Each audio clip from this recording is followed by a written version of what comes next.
Oke semuanya, kembali lagi sama Wom2 di sini. Pada video kali ini tentunya kita akan melanjutkan alur cerita dari anime yang membuat kalian semua pengen jadi MC yang kelihatan lemah, tapi ternyata OP parah. By the way juga, di closingan nanti gue mau bahas soal anime yang bakal gue lanjutin ke depannya. Jadi gue saranin agar kalian semua nonton sampai selesai. Tapi sebelum itu kayak biasanya, push dulu like, subrek, dan lonceng di bawah. Sekalian juga share sebanyak mungkin agar gue bisa lebih semangat lagi dalam menghibur kalian semua.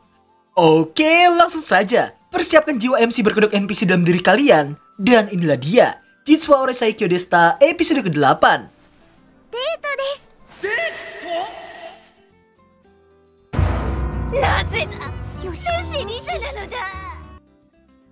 Scene diawali dengan Haruto yang lagi pamitan ke orang tuanya.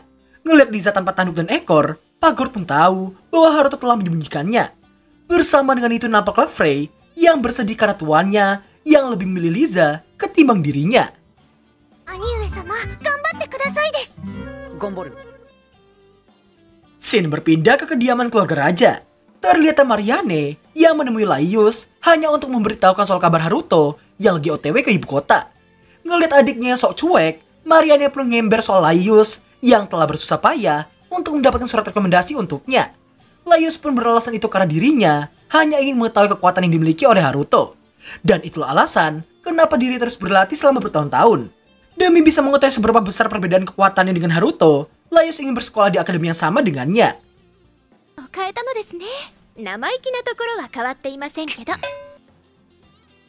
Tersinggung sama ucapan sang kakak, Laius mengcounternya dengan ngember soal Mariana yang terus merengek ke sang bapak dengan cara mengurung diri dalam kamar dan takkan keluar sampai Haruto mendapatkan surat rekomendasinya.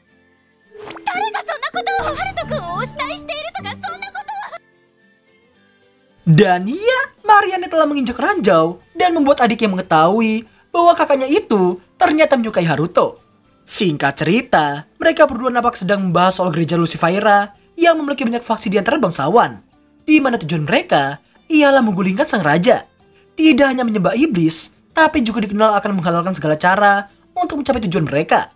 Yang bahkan terdapat rumor yang mengatakan Ratu Gisela yang menjadi dalang di balik sumber keuangan organisasi itu. Laius mencurigai emak mereka yang memang ingin menjatuhkan sang raja.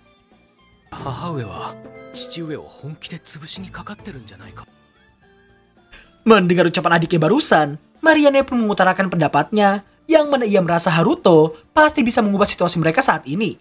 Meski nggak mengerti alasannya, namun harapan Mariane telah jatuh padanya. Kekuatan tak bisa diukur membuat ia yakin bahwa Haruto pasti bisa melawan organisasi jahat itu. Di luar persoalan Haruto, Laius yang pernah mendengar soal Kuroi Senshi yang biasanya keluyuran di wilayah Pagord, di mana dari kabar yang beredar, Kuroi Senshi bahkan mampu mengalahkan Raja Naga atau sejenisnya. Naasnya di sini, tepat setelah mereka yang berniat meminta bantuan padanya, secara tiba-tiba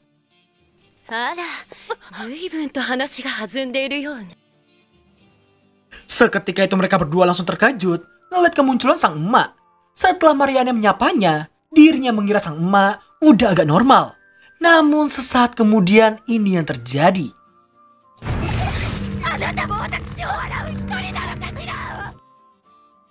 Edan sekali. Tanpa pikir panjang, si ratu idiot ini mencekik putrinya sendiri. Di tengah Mariana yang merasa kesakitan, Laius pun meminta si emak buat berhenti.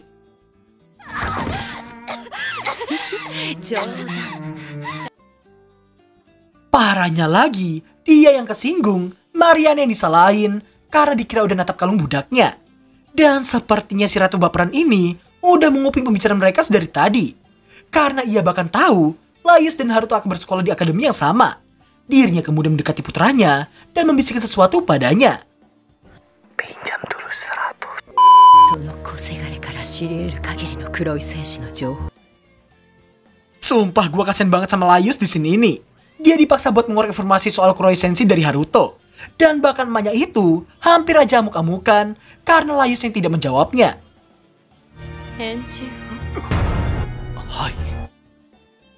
Si ratu baperan itu pun melenggang pergi dengan tawa bak Kunti-chan di malam hari.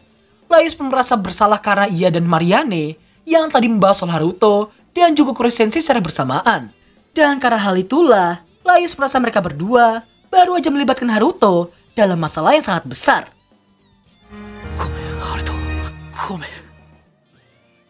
Scene berpindah ke pondok nolepnya Haruto, yang mana terlihat MC kita ini yang malah asik nyantuy, dan untungnya diingatkan sama Charu bahwa sudah waktunya kakaknya itu untuk tiba di ibu kota. Di saat Haruto yang hendak pergi ke ibu kota lewat pintu kemana aja, dirinya mendapati Frey yang bersujud meminta untuk diajak juga. Charu pun menenangkannya karena mereka masih memiliki tugas yang sangat penting. ここは私にお任せを。わかった。お気をつけて。 Haruto dan Liza pun melenggang pergi dan tiba di hutan sekitaran ibu kota. Merasa jaraknya masih agak jauh, tapi Haruto yang gak pengen menarik perhatian banyak orang dengan terbang, dirinya pun lebih memilih berjalan kaki dari sana. Tak lama kemudian, Liza nampak menuju ke suatu arah yang mana terlihat rombongan orang yang lagi dikejar sama seekor bison iblis. Meski bisa mengabaikannya, namun Haruto takut jika Charu akan mengomelinya nanti.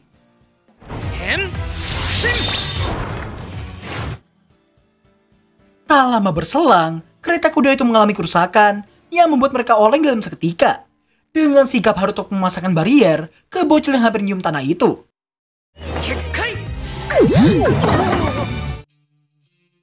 Berhentinya kereta kuda mereka pun menjadi kesempatan bagi si bison iblis itu. Salah seorang penumpang kemudian turun dan berniat mengalihkan perhatiannya. Mengira garis albino itu kuat, Haruto yang tadinya ingin mengacir dari sana dan menyerahkan sisanya pada gadis itu. Namun sayangnya,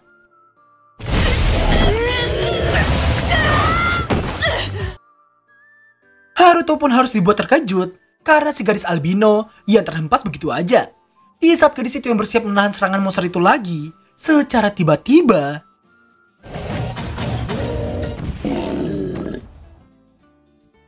setelah berterima kasih, nampaklah Haruto yang menyembuhkan luka gadis itu. Tak lama kemudian bocil yang tadi selamatkan si gadis albino datang dan langsung memandangi Kuroi Sensei. Mengira si bocil akan takut padanya, namun ternyata ia hanya kagum dengan betapa kerennya aksi Kuroi Sensei tadi.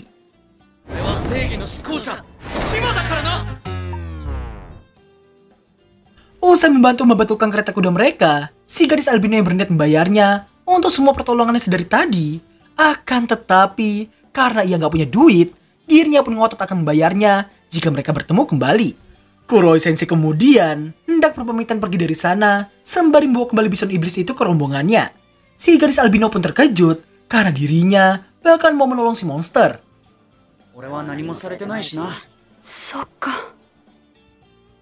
Selepas memberi makan dan berpisah dari monster itu, Liza mengaku ada sesuatu yang aneh dari si gadis albino tadi. Meskipun gak tahu di mana letak keanehannya, namun ia yakin akan mengetahuinya jika melihatnya dari dekat. Singkat waktu, terlihat Haruto yang habis mengalami banyak cobaan. Mulai dari ngantri panjang, ngelihat bangsawan Nora, sampai dengan mengerjakan soal ujian masuk yang jumlahnya sama sekali nggak ngotak. Haruto terlihat sangat kelelahan dan merasa bodoh amat sama kamar asramanya, dan dirinya lebih memilih kembali ke pondok labnya menggunakan pintu kemana aja.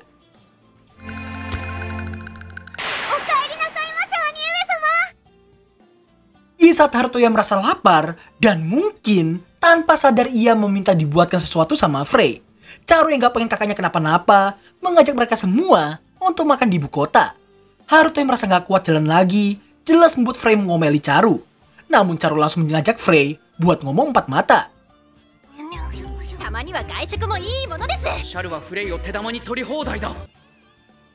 Setelah itu, nampaklah Charu yang membuat Frey bercosplay untuk menutupi ekor dan telinganya. Haruto pun merasa Frey pasti akan ketahuan gak sampai semenit dengan penyamaran itu.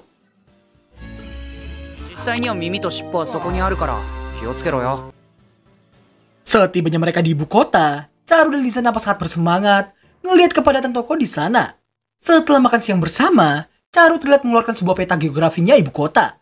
Kita semua selain Haruto pasti mengetahui maksud dari Charu yang membagi tugas di mana Frey diminta buat pergi ke selatan, Liza ke barat, sedangkan dirinya dan juga sang kakak akan pergi ke timur.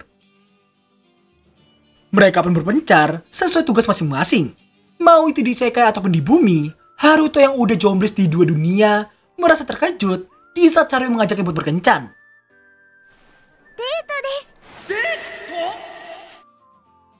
Haruto yang mencoba tenang pun menduga adik yang mengetahui kata itu dari anime yang ia tonton. Ia yakin Charu pasti gak akan tahu arti dari kata itu. Namun setelah menjadi gak ada satupun orang di ibu kota yang tahu bahwa mereka bersaudara, ditambah karena gak ada pengalaman kencan sama sekali, Haruto pun berniat untuk menjadikan adiknya sendiri sebagai teman kencan pertamanya.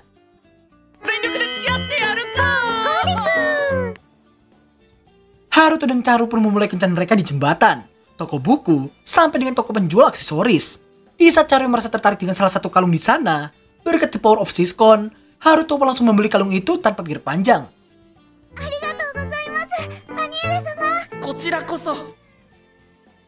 Di sore harinya, Charu yang gak memperhatikan jalan, tanpa disengaja menabrak si gadis albino yang kebetulan melintas di sekitar sana. Melihat Haruto yang ada di sana, si gadis albino pun merasa pernah bertemu dengannya sebelumnya. Alasan yang gak lain karena ia merasa gak asing dengan jumlah kekuatan sihir yang sangat besar yang dimiliki oleh Haruto.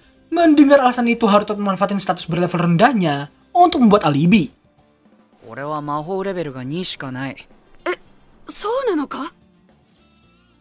Haruto kemudian mengingatkan soal dirinya yang tadi mengaku sedang terburu-buru. Si gadis albino pun baru mengingat ia hampir terlambat buat wawancara untuk pekerjaannya. Dirinya pun berpamitan sebelum akhirnya melenggang pergi dari sana.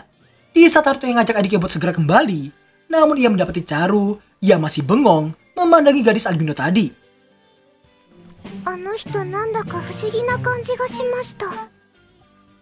Haruto pun terkejut karena apa yang diucapin sama Charu barusan hampir sama dengan apa yang diucapin sama Liza sebelumnya.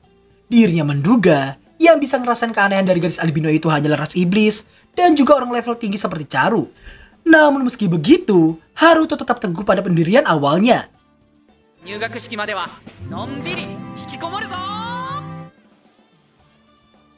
Saatnya kita closing. Guys, gue mau tanya pendapat kalian. Kan anime Euketsu udah kekejar sampai episode terbaru. Dan jadwal rilisnya itu kan tiap Senin. Nah, itu artinya Senin besok ini gue udah harus upload episode terbarunya Euketsu. Selasanya Okashina Tensei. Minggunya Jitsu Ore Seikyo Desta. Gue rencananya mau buat satu judul lagi. Tapi ingat, cuma satu judul doang. Karena takut ada jadwal bentrokan. Dan gue juga persiapan buat musim depan nanti. Nah, enaknya gue ngalur anime apa nih? Pilih satu di antara tiga ini ya guys. 1. Dark Gathering. 2. Ke Isekai tapi cuma level 1. Atau 3. Reinkarnasi jadi vending machine. Bukannya gue males atau apa, karena meski gue cinta AdSense, tapi gue tetap ngutamain jadwal di real. Silahkan komen di bawah buat nentuin satu judul dari 3 anime yang barusan gue sebutin. So thanks for watching dan sampai jumpa di episode ke-9 minggu depan. Bye bye.